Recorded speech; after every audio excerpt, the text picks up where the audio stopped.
नमस्कार दोस्तों, स्वागत है आप सभी का हिंदी की क्लास में। पिछली क्लास में हमने पढ़ा था कि विशेषण होता क्या है। संज्ञा अथवा सर्वनाम शब्दों की विशेषता प्रकट करने वाले शब्द। विशेषण शब्द कौन से होते हैं? संज्ञा तथा सर्वनाम की विशेषता प्रकट करने वाले शब्द। जैसे कि संज्ञा तथा सर्वनाम की विशेषता गुण, दोष, संख्या, परिमाण इत्यादि बताने वाले शब्द, ये सभी शब्द हमारे पास आएंगे सर्वनाम की श्रेणी में। इसके अलावा कुछ और उदाहरण हमारे पास स्क्रीन पर हैं, जैसे बड़ा, काला, लंबा, दयालु, भारी, सुंदर, कायर, टेढ़ा मेढ़ा, एक, दो। ये सभी शब्द हमारे पास आएंगे विशेषण की श्रेणी में। पिछली कक्षा में हमने बात की थी इसके दो भेदों के बारे में। पहला भेद गुणवाचक विशेषण, दूसरा भेद संख्यावाचक विशेषण। आज बात करते हैं विशेषण के तीसरे भेद की, जो कि हमारे पास है परिणामवाचक विशेषण। इसका तीसरा भेद परिणामवाचक विशेषण। बात करते हैं इसकी परिभाषा की।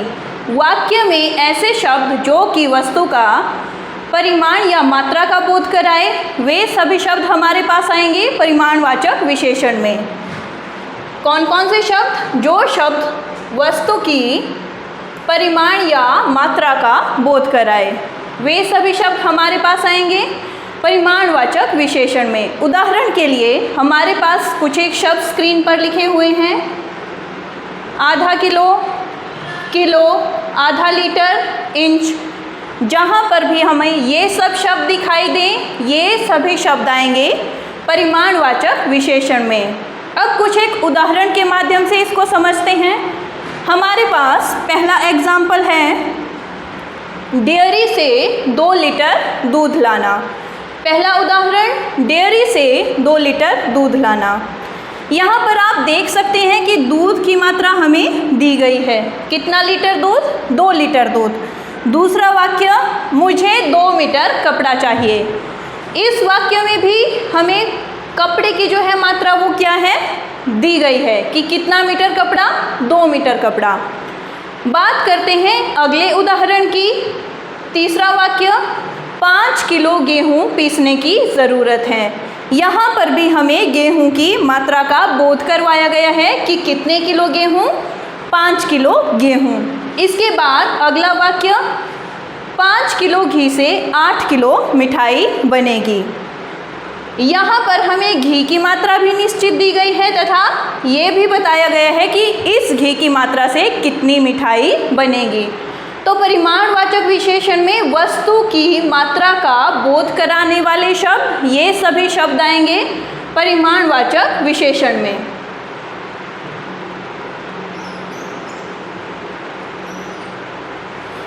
जिस प्रकार संज्ञा के भेद थे, सर्वनाम के भेद थे, सर्वनामों के भी गुणवाचक विशेषण के भेद थे, संख्यावाचक के थे, उसी प्रकार परिमाणवाचक विशेषण को भी आगे 2 भागों में विभक्त किया गया है।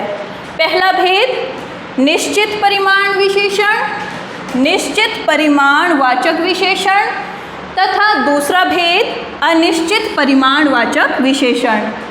सर्वनाम के पहले 2 भेदों की तरह इसे भी आगे 2 भेदों में विभक्त किया गया है। पहला भेद निश्चित परिमाणवाचक विशेषण, दूसरा भेद अनिश्चित परिमाणवाचक विशेषण। अब जानते हैं इन 2 भेदों के बारे में। बात करते हैं इसके पहले भेद की, निश्चित परिमाण बोधक विशेषण। इसका पहला भेद निश्चित परिमाण बोधक विशेषण। ऐसे शब्द जिनके माध्यम से वस्तु की निश्चित मात्रा की जानकारी प्राप्त हो। विशेषण का कौन सा भेद? जिसके माध्यम से क्या हो? वस्तु की निश्चित मात्रा की जानकारी प्राप्त हो। वे सभी शब्द विशेषण के कौन से भेद के अंतर्गत रखे जाएंगे? निश्चित परिमाण बोधक की श्रेणी में। स्क्रीन पर आपके सामने इसके कुछ एक उदाहरण हैं, जैसे कि 4 किलो केला, 2 किलो सेब, 4 लीटर पेट्रोल, 30 सेंटीमीटर, 5 मीटर कपड़ा, 10 लीटर पानी। अब ये जो स्क्रीन पर आपके सामने उदाहरण लिखे गए हैं, इन उदाहरणों में सकते हो कि यहाँ पर लिखा है आपके सामने 4 किलो केला। क्या केले को भी हम किलो में मापते हैं? कमेंट सेक्शन में अपना जवाब दीजिएगा कि केले को जब हम केला खरीदते हैं तो उसे कैसे खरीदा जाता है, किलो के हिसाब से, मीटर के हिसाब से, या केले खरीदने के लिए किस शब्द का प्रयोग किया जाता है। तो ये आपके लिए क्या है? होमवर्क है। अब देखते हैं निश्चित परिमाण बोधक विशेषण के उदाहरण। इसका पहला उदाहरण, मेरी पैंट में 1.25 मीटर कपड़ा लगेगा। स्क्रीन पर हमारे सामने पहला उदाहरण लिखा हुआ है, मेरी पैंट में 1.25 मीटर कपड़ा लगेगा। तो यहाँ पर हमारे पास पैंट में लगने वाले कपड़े की जो मात्रा है वो क्या है? निश्चित दी गई है। इस विशेषण में होता ही क्या है? वस्तु की क्या दी जाती है? निश्चित मात्रा। दूसरा वाक्य हमारे पास, मोबाइल की बैटरी 6 घंटे चलेगी। यहाँ पर मोबाइल की बैटरी के बारे में बताया गया है कि वह बैटरी कितने घंटे काम करेगी या कितने घंटे चलेगी। तो मोबाइल की बैटरी 6 घंटे चलेगी। यहाँ पर हमारे पास समय की निश्चितता का बोध करवाया गया है। निश्चित परिमाण बोधक में जिसमें वस्तु की या समय की निश्चितता का बोध करवाया जाए। अब बात करते हैं इसके दूसरे भेद की। इसका दूसरा भेद अनिश्चित परिमाण बोधक विशेषण। जैसा कि संख्यावाची में हमने देखा था, उसके भी 2 भेद थे, निश्चित संख्यावाची, अनिश्चित संख्यावाची। उसी प्रकार परिमाण बोधक के भी 2 भेद, निश्चित परिमाण बोधक और अनिश्चित परिमाण बोधक। अब अनिश्चित परिमाण बोधक विशेषण क्या होता है? आपके सामने इसकी परिभाषा है, ऐसे शब्द जिसमें वस्तु की मात्रा का ज्ञान हो रहा हो, ऐसे शब्द जिसमें वस्तु की मात्रा का ज्ञान हो रहा हो परंतु वस्तु की मात्रा अनिश्चित होती है, यानी कि मात्रा की निश्चितता का कोई बोध ना हो, वे सभी शब्द हमारे पास आएंगे विशेषण के किस भेद के अंतर्गत?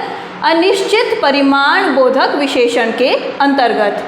मतलब यह है कि वस्तु की अनिश्चित मात्रा जिन शब्दों से व्यक्त हो। अनिश्चित परिमाण बोधक में कौन से वाक्य या कौन से शब्द आएंगे जिसमें कि वस्तु की अनिश्चित मात्रा शब्दों से प्रकट हो। अब देखते हैं कि अनिश्चित परिमाण बोधक विशेषण में हमारे पास कौन कौन से शब्द आएंगे। कुछ फल, बहुत सारे आम, थोड़ा सा गन्ना रस, बहुत सारे लैपटॉप या थोड़ा सा खाना।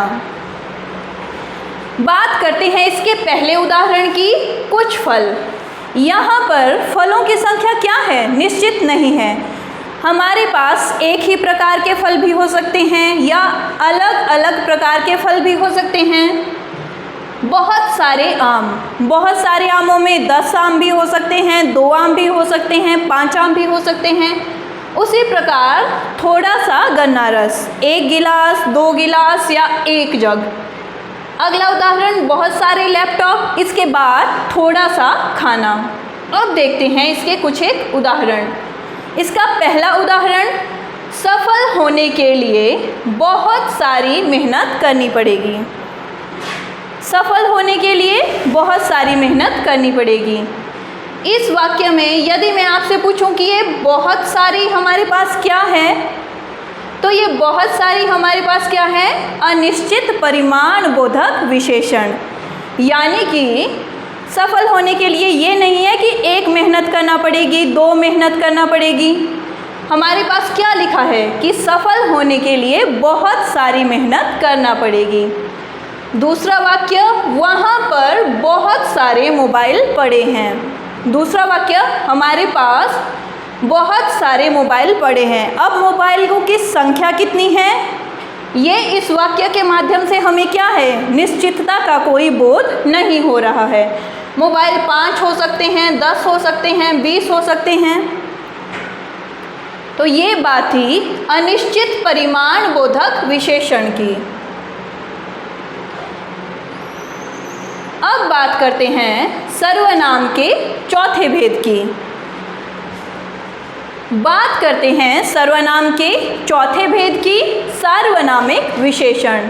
अब सार्वनामिक विशेषण में हमारे पास क्या आएगी, इसकी परिभाषा आप सबके सामने है। सार्वनामिक विशेषण ऐसे सर्वनाम शब्द जो संज्ञा से पहले प्रयोग होकर उस संज्ञा शब्द की विशेषता बताते हैं। सार्वनामिक शब्द में हमारे पास कौन से शब्द आएंगे, वे शब्द जो कि संज्ञा से पहले प्रयोग होकर उस संज्ञा की विशेषता बताएं।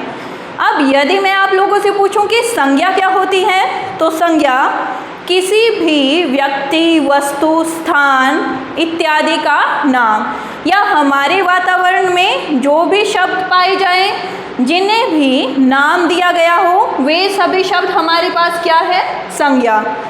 और सार्वनामिक विशेषण हमारे पास ऐसे सर्वनाम शब्द जो संज्ञा से पहले प्रयोग होकर उस शब्द की विशेषता प्रकट करें। अब देखते हैं कि सार्वनामिक विशेषण में हमारे पास कौन कौन से शब्द आएंगे। पहला शब्द मेरी गाड़ी, मेरी कार, मेरा घर, वह बाइक, वह आदमी, वह व्यक्ति, वह जानवर, किसी का घर, ये सभी शब्द यानी कि सर्वनाम से पहले प्रयोग होने वाले शब्द जो कि संज्ञा की विशेषता प्रकट करें। संज्ञा शब्द किसी भी व्यक्ति, वस्तु या स्थान का नाम। और यदि मैं आप लोगों से पूछूं सर्वनाम, तो वे शब्द जो कि संज्ञा के स्थान पर प्रयोग होते हैं, वे सभी शब्द सर्वनाम। बात करते हैं इसके उदाहरणों की। पहला उदाहरण, उस गाड़ी को वहाँ छोड़ दो। उस गाड़ी को वहाँ छोड़ दो। यदि मैं आप लोगों से पूछूं कि इस वाक्य में हमारे पास सार्वनामिक विशेषण कौन सा आएगा, इस वाक्य में सार्वनामिक विशेषण, बात करते हैं इसकी परिभाषा की। ऐसे सर्वनाम शब्द, सार्वनामिक विशेषण में कौन से शब्द, सर्वनाम शब्द जो संज्ञा से पहले प्रयोग होकर। तो सबसे पहले इस वाक्य में हमें क्या ढूंढना पड़ेगा कि इस वाक्य में संज्ञा शब्द कौन से हैं। इस वाक्य में संज्ञा गाड़ी और संज्ञा से पहले प्रयोग होने वाले सर्वनाम शब्द। यदि मैं आप लोगों से पूछूं कि इस वाक्य में सर्वनाम शब्द कौन सा है, तो सर्वनाम शब्द है हमारे पास उस, तथा यही शब्द हमारे पास क्या है, सार्वनामिक विशेषण। दूसरा वाक्य, किस व्यक्ति से बात कर रहे हो। दूसरा वाक्य, किस व्यक्ति से बात कर रहे हो। जैसे कि हमने पहले वाक्य में भी सर्वनामिक विशेषण को देखने से पहले क्या देखा कि इसमें संज्ञा शब्द कौन सा है, उसी प्रकार दूसरे वाक्य में भी संज्ञा शब्द व्यक्ति, क्योंकि संज्ञा होती ही क्या है, किसी भी व्यक्ति, वस्तु, स्थान इत्यादि का नाम या हमारे वातावरण में पाई जाने वाली वे सभी वस्तुएं जिन्हें भी नाम दिया गया हो, उससे पहले होने वाले सर्वनाम शब्द। तो दूसरे वाक्य में यदि मैं पूछूं तो सार्वनामिक शब्द कौन सा है, किस शब्द। ये बात थी सर्वनाम के आखिरी भेद की। इसका चौथा भेद सार्वनामिक विशेषण। पिछले कल हमने इसके 2 भेद देख लिए थे। आज हमने बात की इसके अन्य 2 भेदों के बारे में। इसका तीसरा भेद था परिमाणवाचक विशेषण। परिमाणवाचक विशेषण वाक्य में ऐसे शब्द जो वस्तु के परिमाण या मात्रा का बोध कराए, वे सभी शब्द हमारे पास आएंगे परिमाणवाचक विशेषण में। फिर हमने इसके कुछ एक उदाहरण देखे। इसके बाद हमने बात की परिमाणवाचक विशेषण के भेदों के बारे में।